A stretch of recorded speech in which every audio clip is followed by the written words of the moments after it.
모든 설교자에게 설교가 어려운 이유, 설교하기 위하여 공부를 많이 해야 한다거나 제한된 시간에 설교를 마쳐야 하기 때문에 가지게 되는 글쓰기의 어려움만은 아닙니다.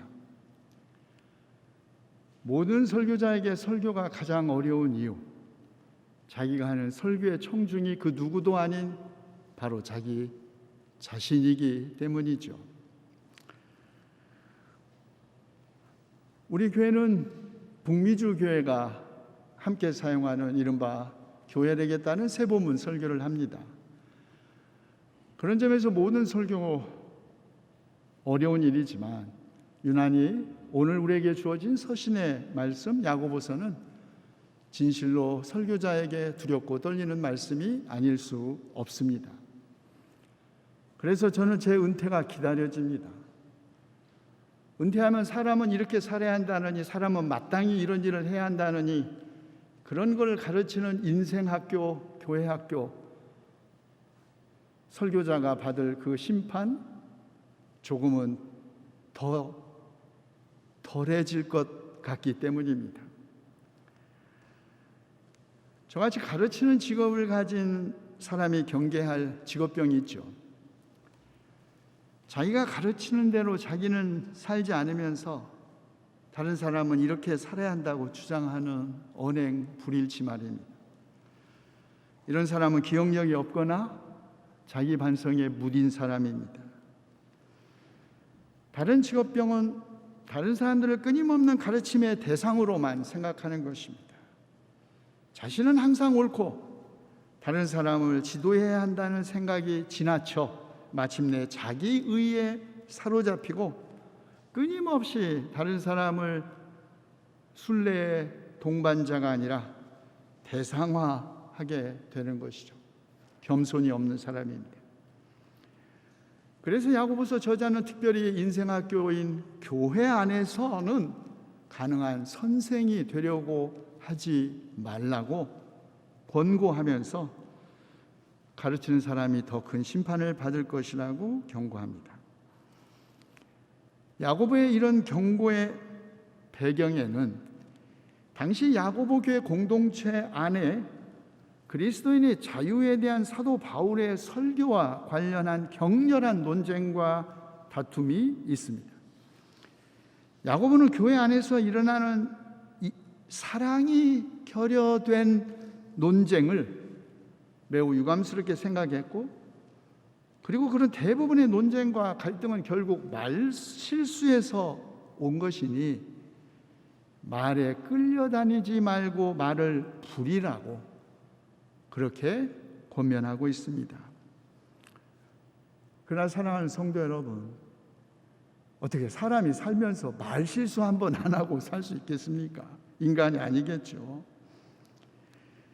야고보서 저자도 자신을 포함시켜 우리는 다 말 실수를 많이 저지릅니다.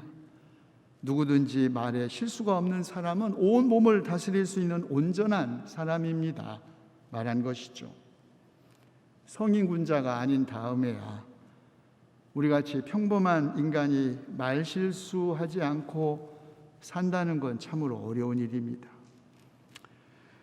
그런데 그런 실수를 하지 않기 위해서는 말의 입에 재갈을 물려 말에 온 몸을 끌고 다니는 사람의 혀에 재갈을 물려 자기 혀가, 이 작은 혀가 자기 온 몸을 끌고 다니지 않게 해야 한다고 야고보서 저자는 권합니다. 작은 불씨 하나가 큰 숲을 태우듯이 혀도 우리 몸에 아주 지극히 작은 지체이지만 이 혀가 우리의 온 몸을 더럽히고 인생의 수레바퀴에 불을 지르고 다른 사람만이 아니라 마침내 자기 자신도 지옥불에 던질 수 있을 만큼 엄청난 일을 하기 때문이라는 것이죠. 그래서 장공 김재준 목사님도 당신이 스스로 정하신 10계명 생활 좌우명의 그 1계명을 말을 많이 하지 않는다, 이렇게 정하셨다고 합니다. 그러나 과연 누가 자기 혀를 다스릴 수 있겠습니까? 아무도 없습니다. 야고보서 저자도 사람의 혀를 길들일 수 있는 사람은 아무도 없습니다. 혀는 걷잡을 수 없는 악이며 죽음에 이르게 하는 도구로 가득 차 있습니다라고 말해 혀를 인간의 의지대로 다스리는 것이 사실은 불가능하다는 걸 말하고 있습니다. 그리고 자기 자신도, 교회 안에 교사인 자기 자신도 언젠가 심판자이신 하나님 앞에서 자신이 한 모든 말에 대하여 해명해야 하리라는 것을 알고 있습니다.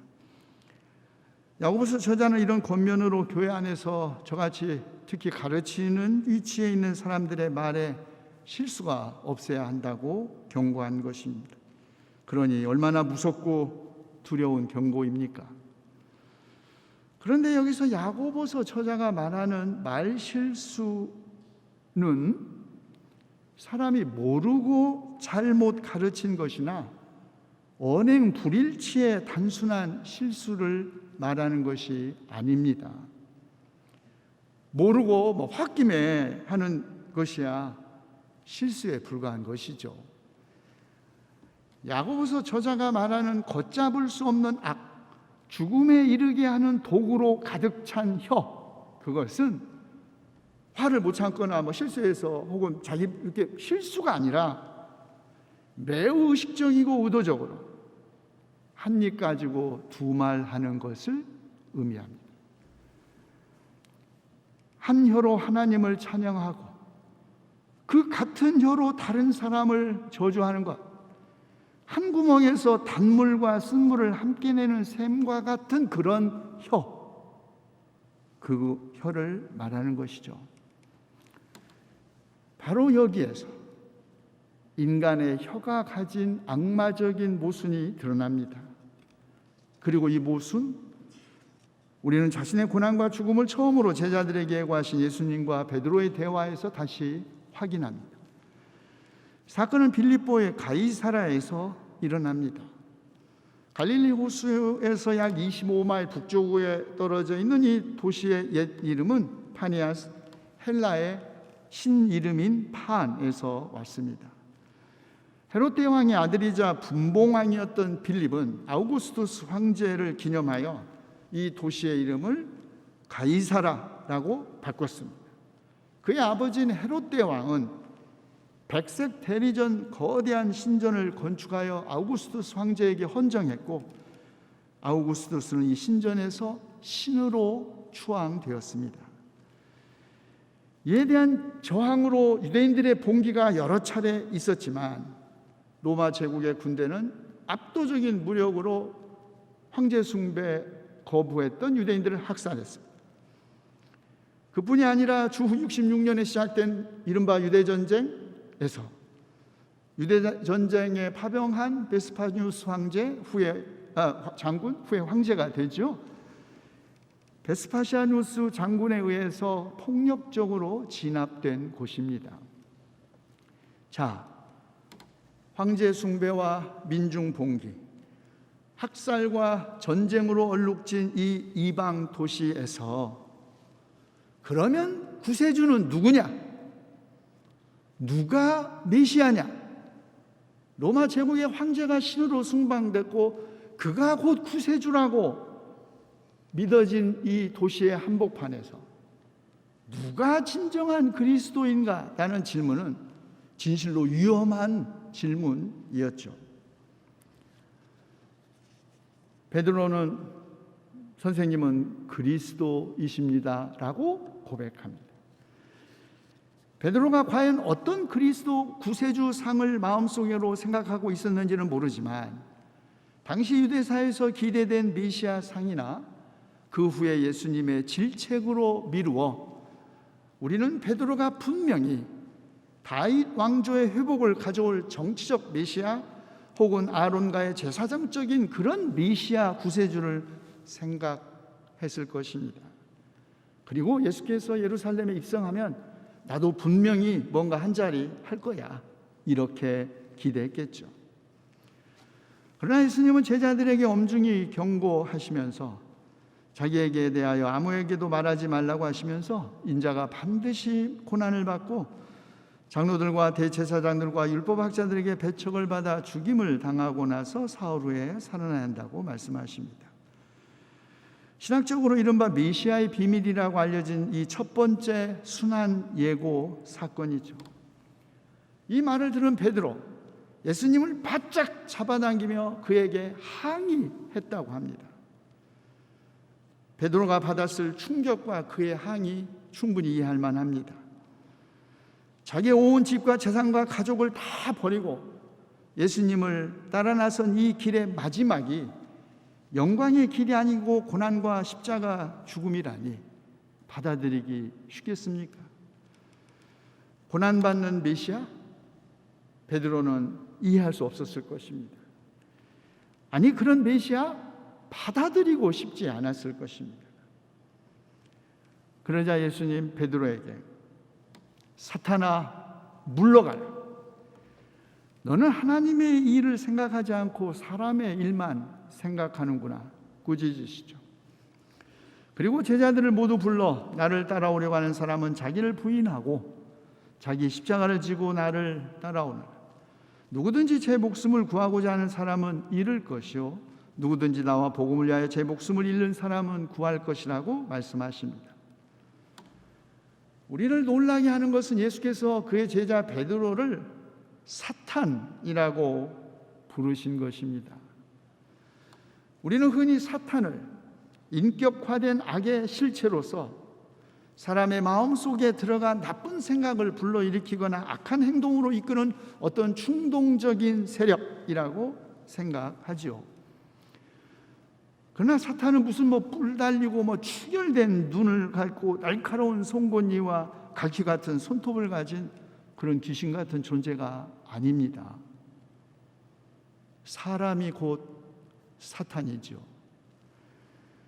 하나님의 일을 생각하지 않고 인간의 일만 생각하는 사람이 바로 사탄입니다.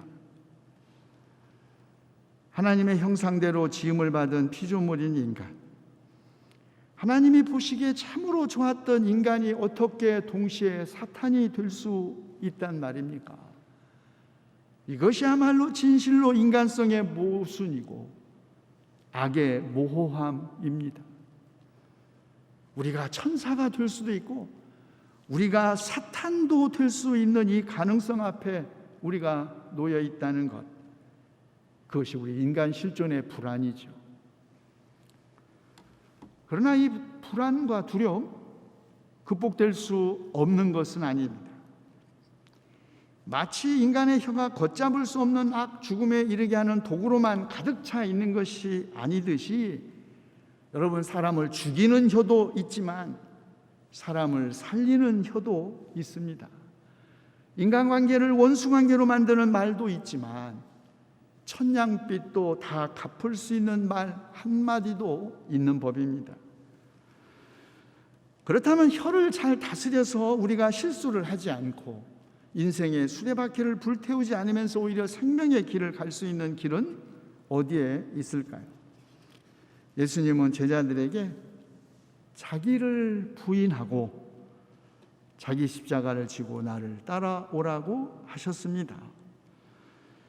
자기 몸뚱아리는 물론 자기 이름과 명예, 자신의 현재와 미래도 다 버리라는 거예요. 다툼이 있는 건 자기를 버리지 않기 때문에 있는 법입니다. 아니, 버리기만 해서도 안 된다네요. 자기 십자가를 져야 합니다.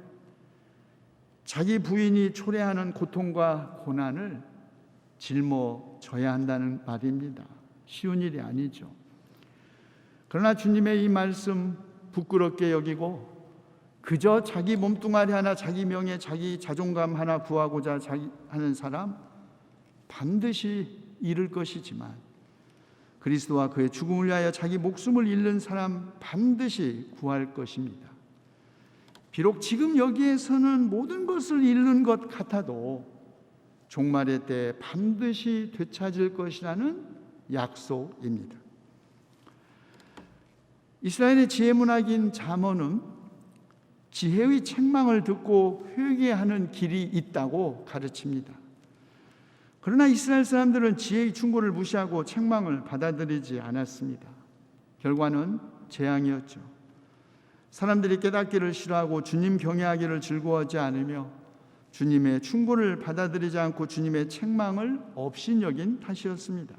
그런 사람, 제가 한 일의 열매를 먹고 제 꾀에 배부른 것이라고 합니다. 재앙과 고난과 고통은 자업자득 뿌린 대로 거둔다는 말이죠. 잠언의 저자는 제 꾀에 배부른 사람들을 어수룩한 사람들과 미련한 사람들로 구별합니다. 그리고 어수룩한 사람은 주님에게 등을 돌리고 살다가 자기를 죽이고 미련한 사람은 안일하게 살다가 자기를 멸망시킨다고 경고합니다. 어리석음은 사악함보다 더 위험한 선의 적이다. 어리석음은 본질적으로 지적 결함이 아니라 인간적 결함이라는 것이 확실하다. 지적으로 비범하고 재치가 있으나 어리석은 사람이 있고 지적으로는 매우 둔하지만 어리석지 않은 사람도 있다. 우리는 특정한 상황에서 이러한 사실을 발견하고 놀라게 된다.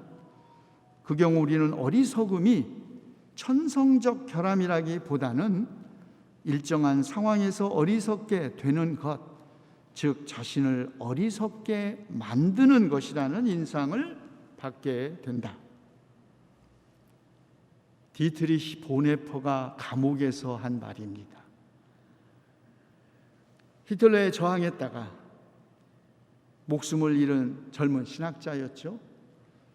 히틀러의 위험성을 최초로 인지한 신학자도 보네퍼였습니다. 유대인법이 아리안 조항이 통과됐을 때 히틀러가 궁극적으로 어디를 향하는지 가장 먼저 인식한 사람이 바로 디트리히 보네퍼였습니다. 어리석음이 사악함보다 더 위험한 선의 적이라는 것을 보네퍼는 특정한 상황에서 히틀러와 그 추종자들을 통하여 확인했다고 합니다. 특정한 상황. 그 특정한 상황이란 600만 명의 유대인들이 학살당한 것을 몰랐다 나는 주장하는 상황이었습니다. 모든 유대인들은 가슴에 노란 별을 달고 다녀야 했고 유대인 가게들이 습격을 당하고 재산을 몰수당하고 온 가족이 열차에 실려 어디론가 사라지는 것을 보고도 나는 몰랐다. 몰랐다는 말로 악을 묵인한 죄.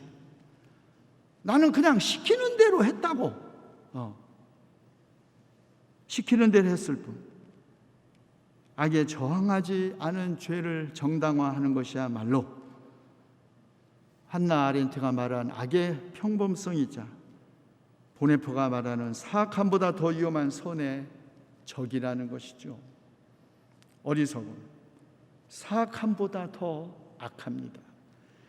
그래서 예수님은 제자들에게 음란하고 죄가 많은 이 세대에서 누구든지 나와 내 말을 부끄럽게 여기면 인자도 자기 아버지의 영광에 쌓여 거룩한 천사들을 거느리고 올 때 그를 부끄럽게 여길 것이라고 말씀하신 것이죠. 주님의 말씀을 배우고 깨닫기를 게을리하고 자신의 잘못을 뉘우치는 것을 부끄러워하면 마지막 때에 주님께서도 우리를 부끄럽게 여기신다고 하니 우리는 우리의 실수와 죄를 부끄러워할 필요가 없습니다. 부끄러워해서는 안 됩니다. 우리의 실수와 죄를 부끄러워할 것이 아니라 우리가 주님의 말씀을 배우고 깨닫지 않는 걸 더 부끄러워해야 하지 않을까요? 기도합시다. 주님을 경외하는 것이 지식의 근본이라고 하셨으니 우리가 주님을 경외하기를 즐거워하고 주님의 말씀을 깨닫기를 기뻐하게 하시어 공포가 광풍처럼 우리를 덮치고 재앙이 폭풍처럼 밀려오고 고난과 고통이 밀어닥칠 때에도 우리가 주님 안에서 평안을 찾게 하시옵소서. 우리 주 예수 그리스도의 이름으로 기도하옵나이다. 아멘.